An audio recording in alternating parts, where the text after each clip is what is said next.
Daddy! Dad! Iutat na ng Korea novela mo nga na pag nagkakasakit ka yan. Isipa ba na 24/7 na natawa na ba ang itsura mo? Oh? Pag nagkasakit ka, paano ka na lang pag nagmasakit ka? Oo na, ano ka na yan ang Korea novela ka na 24/7, walang tulog-tulog na ng oras na dad, oh? Daddy! Naintindihan? Naintindihan mo ako? Hindi. Hindi ka kasi nagtatagalog. Ay!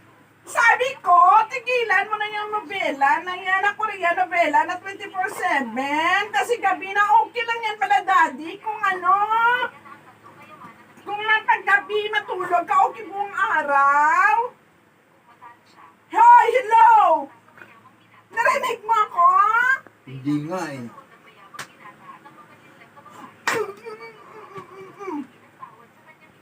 Asawa ka ng big.